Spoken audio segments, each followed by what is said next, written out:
Hi mate, it's that time of the year again, Game Awards 2021. Let's go. So the first category obviously is the big one. Pause. The game of the year. Oh, I have to sign in. 1 second. Right, so I'm just going to say it off the bat. If it was my decision for this, like, the nominations, it would not be these. I'm just saying, like, personally, I don't know why Far Cry 6 isn't even on there. I think that's a lot of disrespect. I think that game is amazing, and I'm not one of them people just to say that that game is amazing because of Giancarlo. I think that game was amazing. The gameplay, the acting, not just from Giancarlo, from Danny to all the other characters. I just don't know why they didn't put Far Cry 6 in there. But obviously, let's go through them. We've got Deathloop, which I did play. It Takes Two, which I didn't play. I did want to play it, but I didn't get around to it. Metroid Dread, haven't played it. Psychonauts 2, haven't played it. Ratchet and Clank Rift Apart, played it. Not finished it though. Resident Evil Village. Oh, Resident Evil Village. I like that, you know. Honestly, to me this is an easy vote. Resident Evil Village, like right off the bat. Ratchet and Clank was good. It looked good graphically. Good story.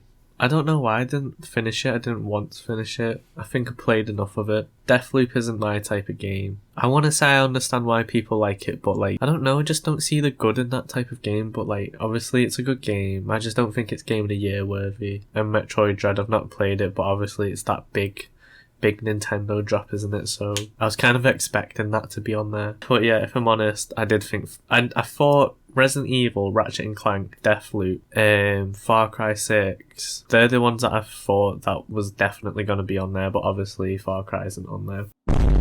Anyway, let's just get into it. Resident Evil gets my vote for that. Next category. Best Game Direction.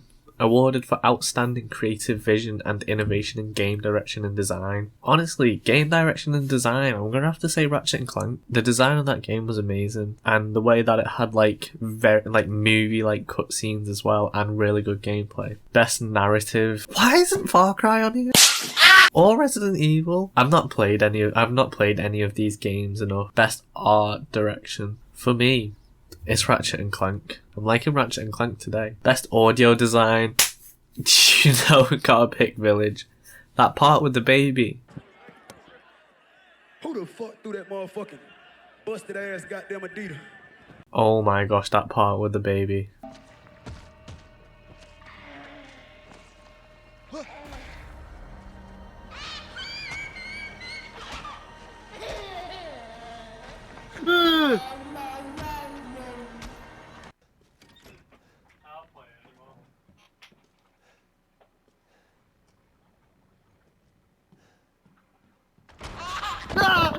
That was some good audio. Shouts out the others. Deathloop, Forza, Ratchet and Clank and Returnal. Returnal did have good audio design, to be fair. Best performance. Here we go. Best performance. Giancarlo Esposito. I did think his performance was amazing, especially all the performing in the advertising as well. You can't forget that. Like, best ongoing game. Apex Legends. Shouts out Apex Legends. That's still hot. That's probably more hotter than Fortnite right now. Fortnite.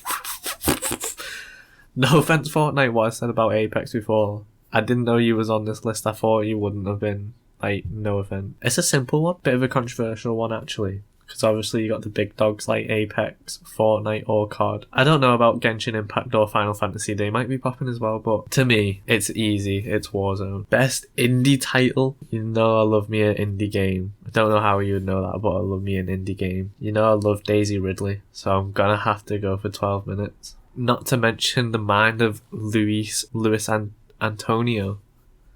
The story. It's a bit peak, you know. You have to watch that. Play it. I just watched it. It was one of them games where it was so entertaining to watch, and you watch how many people play it and see how they react to it. I watched I was on a little getaway with my girlfriend and literally just watched 12 minutes. I barely easy playing 12 minutes just in the hotel.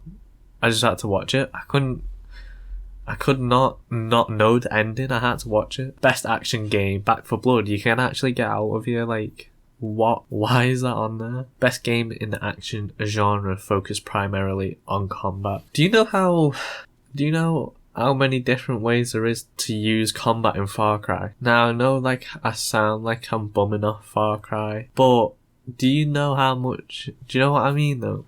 Like, you gotta know what I mean. Best action and adventure. Where you talk about adventure, it's gotta be Resident Evil straight away. Like, even if it wasn't on there, that game was amazing, especially for adventure. I'd say the story's probably a light 6 to 8 hours, but the amount of exploration and like adventure you can go through, like there's so much stuff that you don't have to do, that if you do it, you just get so much more content, and it's just amazing. Best family, WarioWare was really good. Oh, Mario 3D World's on here as well. Do you know what? I'm going to say Mario 3D World and Bowser's Fury, because you're getting 2 for 1 there, and they was both good. No lie, I had gotten, this is a little story, when they had the 35th anniversary, I pre-ordered both games. It was, what was it now, 3D All-Stars and this one, 3D World. The day before 3D All-Stars come out, I was in work, I booked the day off to play 3D All-Stars. I was in work the day before, and I get a message from Nintendo saying that my delivery is going to be due today, like between this and this. And I was like, the game doesn't even come out till tomorrow. So I was like, that's mad. So I messaged my sister and say, has a package come for me? And she's like, yeah. I said, can you open it and send me a picture of what it is? And it actually was 3D All-Stars. Like, I got it a day early. So I was like, oh, I wonder if anyone else has got it early. Tried to go on a Reddit, yeah, a Nintendo Reddit or whatever. I tried to put a picture of it saying, has anybody got this game early? And it got banned straight away and said, we do not accept posts that aren't about early copies of games or leaks. I was just like, it's an early copy though. Oh, that pissed me off, that. Most anticipated game. Now we're talking. So we've got Elden Ring, shouts out Tommy. I know that's what he would pick. God of War Ragnarok, Horizon Forbidden West, the sequel to The Legend of Zelda, Breath of the Wild. Why would you title a game that? Or Starfield. There's only one out of them I'm looking forward to the most. God of War. I'm not big on Elden Ring. I'm not into the Souls games like that. I think it's multiplayer. If it's multiplayer, I'd definitely be playing it with Joe and Tommy. It's not on there, but Dying Light 2. I think Dying Light 2 is what I'm most excited for. Best esports event. You know it's got to be the COD League. Why is it not on here? That was my Game of the Year vote. I'm really hoping that Resident Evil wins Game of the Year. I don't really think that the other ones are really like... I just don't think they should win it. I think Resident Evil should have a far lead on it. It was really, really good. To be fair, I think if anyone else is going to win it, it will probably be Metroid Dread. Because I don't think... If it's Deathloop, I'm going to be very surprised. But not at the same time, do you get what I mean? But I don't think it's really much of an exciting one this year. Nothing will beat the 2018 one.